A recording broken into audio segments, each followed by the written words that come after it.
심준석 선수도 이야기가 또 있대요. 아, 맞아요. 네, 왜냐하면 네, 네. 기아가 맞습니다. 또 상위 지명권을 예. 행사할 수 있기 때문에 아, 그렇네요. 사실 기아 팬들은 지금 네. 뭐 올 시즌도 중요하지만 네. 드래프트에서 누구 데려오느냐. 맞아요. 작년에 이제 하위권에 있었지만 거기에 대한 맞아요. 보상이 지금 기아 기다리고 있거든요. 예, 예, 그래서 예. 기아 팬들은 그 부분도 굉장히 관심이 많습니다. 많이 가져주세요. 아니 근데 그 심준석 선수하고 지금 서울고의 김서현 선수 지금 이야기가 굉장히 많이 나오고 있더라고요. 네네. 이 두 선수를 이제 비교하는 분들이 이제 상당히 많은데, 그러니까 제가 사실 들은 얘기는 심준석 선수가 월등히 위라고 전 들었거든요. 근데 이제 김서현 선수가 최근에 이제 좀 좋은 공을 던지면서 많이 이제 이슈가 되고 있는데, 어떤 선수가 조금 더 이슈를 지금 많이 받고 있는지, 뭐 심준석 선수가 조금 많이 받고 있겠지만, 네. 근데 사실 MC 스나이퍼의 분석이 맞습니다. 네. 완성도 그리고 현재까지 모습은 네. 심준석 선수는 사실 21세기 최고의 재능이라고 보는 스카우트 분들도 있어요. 맞죠. 그 정도로 월등히 좋은데 일단 이 키움 이상원 스카우트 팀장이 어차피 키움은 사실상 이 두 선수를 뽑을 확률이 낮거든요. 지명 순서가 뒤기 때문에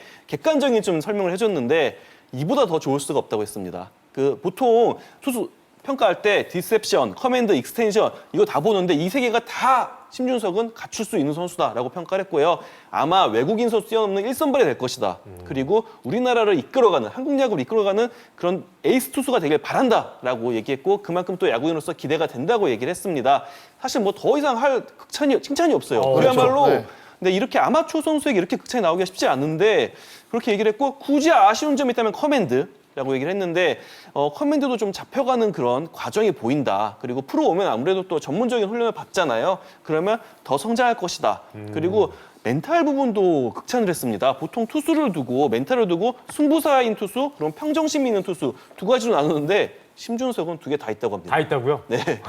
그러니까 저는 네. 제가 그동안 정말 많은 스카우트 분들이랑 이제 선수에 대해서 이렇게 평가를 부탁했을 때 이제 장단점을 보통 얘기해 주세요. 근데 이렇게 압도적으로 장점만 많은 선수는 처음 들어봤고요. 아하. 근데 이 선수 또한 김서현 또한 엄청납니다. 그 팔스윙이 빠르다는 게 구창모 선수를 생각해 보면 될 것 같아요. 네. 이효리 선수도 좀 그런데 팔스윙이 다른 선수보다 빠르다 보니까 타자들의 타임을 못 잡거든요. 근데 이 김서현 선수는 빠른데 보통 반박자 빠르면 상위 랭킹인데 이 선수 김서현은 한 박자가 빠르다.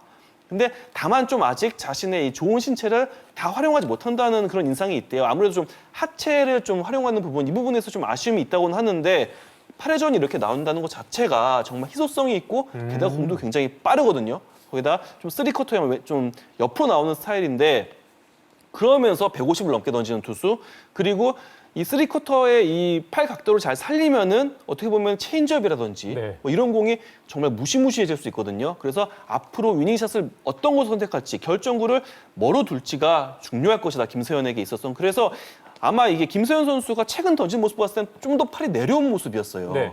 그래서 150을 던지는 무한의 150을 던지는 어마무시한 그런 3쿼터가 되지 않을까 싶고 키움은 정말 어렸을 때부터 선수를 보거든요. 네. 예전에 고용욱 단장이 중학생을 봤는데 146을 던지더래요. 네. 그게 한 5년 전이었는데 그게 자양중 김서현 선수였습니다. 아, 그때 당시. 네. 네. 그래서 이 선수가 이제 앞으로 점점 더 빠른 공을 던진다. 그리고 어쩌면 160을 던질 수도 있다라는 기대도 있거든요. 네네. 이런 구위면에서 봤을 때 김서현 또한 굉장히 흥미로운 유망주다라고 볼 수 있을 것 같고 기아 팬들은 심준석이 안 되면 김서현 뽑을 수 있거든요. 네네. 네, 그런 부분에 있어서도 굉장히 좀 다가온 드래프트가 기대가 되지 않을까 싶습니다. 아니 그런데 지금 뭐 키움의 스카우트 팀장의 이야기를 좀 많이 전해주셨잖아요. 근데 사실 이게 이제 드래프트가 되면은 그렇죠. 한화 아니면은 이제 기아가 픽을 할 수 있는 상황인데. 그렇죠. 또 심준석 선수가 며칠 전에 이 보라스와 지금 계약했다는 얘기가 들렸잖아요. 네. 이렇게 되면 좀 이 지명하는 데 있어서 좀 약간 꼬이지 않습니까? 어떻습니까? 사실 이런 경우가 작년에 있었어요. 네. 그 KBO가 작년부터는 드래프트를 신청제로 하면서